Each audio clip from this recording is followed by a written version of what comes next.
नमस्कार मंडळी, तुमचं सगळ्यांचं स्वागत आहे माझ्या नवीन ब्लॉगमध्ये. तर आज आहे सॅटरडे आणि सॅटरडेच्या दिवशी सकाळी सकाळी अशी पोहे खाण्यापासून सुरुवात झालेली आहे. अर्णव गेलेला आहे शाळेत आणि माझे आज गेम्स होते म्हणून मी काय गेलो नाही, कारण मला गेम्समध्ये इंटरेस्ट नाही आहे. तर मग भेटतो तुम्हाला पोहे खाऊन. तर मित्रांनो, नाश्ता झालेला आहे. कुणाचं एक नाही दोन नाही ऐकलं नाही. मम्मी पण मला काय एवढं जास्त बोलत नाही, नाश्ता दिला आणि जा म्हणली, कारण कालच्या चावीचं प्रकरण संपलेलं नाही. आणि पप्पा पण म्हणले गाडी घ्यायची नाही, कुठं जायचं नाही गाडीवर. तर म्हणलं बर, आता लाज शर्मेने 3-4 दिवस तरी गाडीला हात लावायचा नाही पुन्हा मग.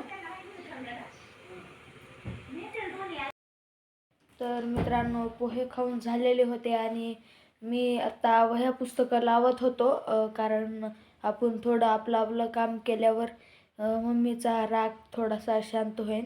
तर तुम्हाला दाखवतो केवढं झालेलं आहे आणि केवढं उरलेलं आहे. तर मित्रांनो, एवढं काही मी असं उरकलेलं आहे आणि इथं पण असं ठेवून घेतलं होतं.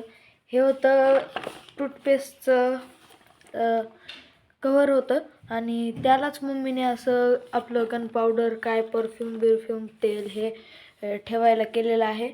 आपल्या इंडियन मम्मींचं तसंच असतंय बाबा, काय कवा काय करते आणि जुगाड काय माहीत नाही. आणि हे एवढं राहिलेलं होतं एक खप्पा. आणि हे काही पुस्तकं होते तिथं लावायला आपल्याला. तर मग आपण लावून घेऊ एकदा.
तर मित्रांनो, आता तर मी पुस्तक व कपडे लावून घेतलेले आहेत.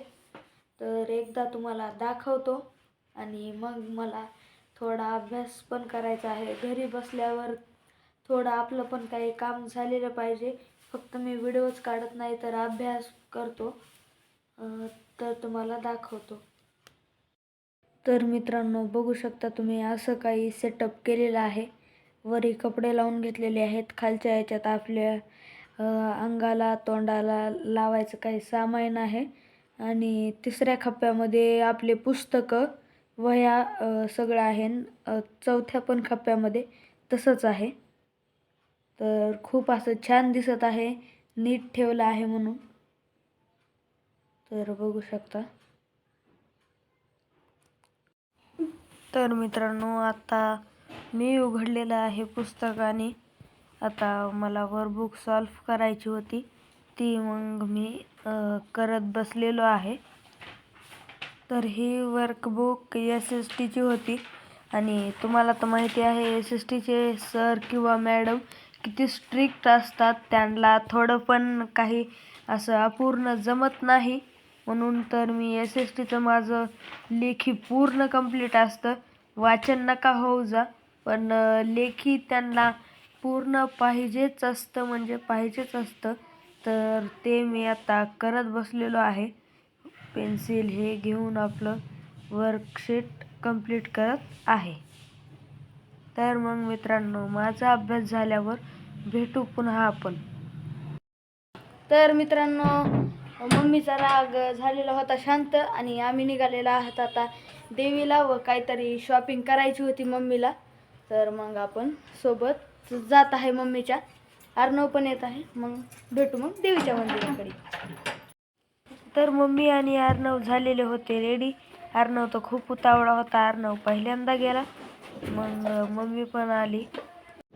तर आम्ही आलेलो आहोत मंडीमध्ये. मंडीमध्ये एंटर केल्यावर तिथं तर काही रोजच्या प्रमाणे गर्दी नव्हती एवढी, पण आम्ही होतात 6 जणे. मम्मी, मी, अर्णव आणि मम्मीची मैत्रीण होती व तिचे 2 लहान मुले होतात. तर आम्ही निघालेलो आहोत. तर बघा गर्दी काहीच नाही आहे. मग मंडीत आल्या आल्या आपण घेतलं गणपतीचं दर्शन. तर इथे होतं एक मंदिर. मग आम्ही घेतलेलं आहे दर्शन. अर्णव, मी, मम्मीने सगळ्यांनीच घेतलेलं आहे. आणि दर्शन झाल्यावर इथे एक कासव होता, जातानाच पाया पडला होता. आणि मग इकडे आम्ही फेरे घेतले आहेत, म्हणजेच प्रदक्षिणा घातलेल्या आहेत. तर आमच्यासोबत 2 नवीन कॅन्डिडेट होते, म्हणजे छोटी आणि अमित. तर आम्ही आलात मग इकडं योगेश्वरीच्या देवीकडे. तर अर्णव आणि मम्मी तर लईच पुढं जात होते बाबा. मग मी पण त्यांच्या मागं गेलेलो आहे. इथं तर दुकानं भरून असतात, नेहमीच असतात. जेव्हा येसान तेव्हा इथे दुकानं अशीच असतात. आणि मग इकडं दुकानं बघितले. आपल्याला काय नवं जुनं दिसतंय का? पण नाही, सगळं सारखंच होतं. मग आम्ही निघालेलो आहात पुढं. आपल्याला घ्यायचं होतं देवीचं दर्शन, म्हणून आलेलं आहात. तर मित्रांनो, आलोत ना आपण देवीच्या गाभाऱ्यात. मग इकडं अर्णव तर खूप पळू लागला. त्याला काय सशावानी पाय सुटले होते. आणि ह्या मंदिराचं काम पूर्ण दगडाने झालेलं आहे. आणि हे खूप जुनं मंदिर आहे. असं म्हटलं जातं की ह्या देवीचं लग्न वैजनाथासोबत होणार होतं, पण ते झालं नाही, रद्द झालं. आणि हे इथं जशाला तसं स्टॉप झालेलं आहे. आणि आपण जेव्हा मंदिराच्या मध्ये एंटर करतान तर तेव्हा तर आपल्याला खूप गार वारं लागतं. आणि उलट कूलर पण लावून ठेवलेलं होतं. आणि हे थोडंसं अंडरग्राऊंड असल्यावानी आहे. इथं खांब होते, असे छान दिसत होतं हे खूप असं. मग इकडं आलो होतो आपण. तर देवी काही एवढी सजवलेली नव्हती. नवरात्रीत खूप सजवली जाते. आणि तुम्हाला जमल तर नक्की तुम्ही या देवस्थानावर भेट द्या. आणि या देवीला पाया पडायला कर्नाटकहून लोक येतात, कारण त्यांचं पण हे कुलदैवत आहे. आणि हे अंबाजोगाईतलं देवस्थान आहे. इथं मोठी घंटा आहे, बघू शकता तुम्ही किती म्हणजे मोठी आहे ही. इकडं नारळ हे टांगलेले होते. इकडं कासव होता खाली. आणि मग मम्मी म्हणली इकडं पण बघ, इथं परड्या आहेत. परड्या होत्या पिठाने भरलेल्या. तर इथे अखंड दिवा जळत आहे. पुढं पण काही देव होते. आणि इकडं गणपतीची मूर्ती होती. इकडं आलं तर. आणि या खलबत्त्यात तांबूलचा प्रसाद वाटलेला जातो, मम्मी मला सांगू लागली. आणि इकडं बाहेर जायचा रस्ता आहे. इथं पितळेची भांडी पण आहेत, पुरातन काळातली. आणि हे इथं मोठे आहेत खूप. देवीचं दर्शन करून आम्ही निघालेलो आहोत बाहेर. आणि अर्णवला काहीतरी पाहिजे होतं, म्हणून तो रुसला होता मम्मीवर आणि खूप पुढं चालत. तर अर्णवला घेतल्या मग चड्ड्या. इथं खूप मोठ्या चड्ड्या झाल्यावर पप्पांसाठी घेतले रुमाल. मम्मीला तर काही पास पडत नव्हते, पण म्हणलं घे आता कसले तरी.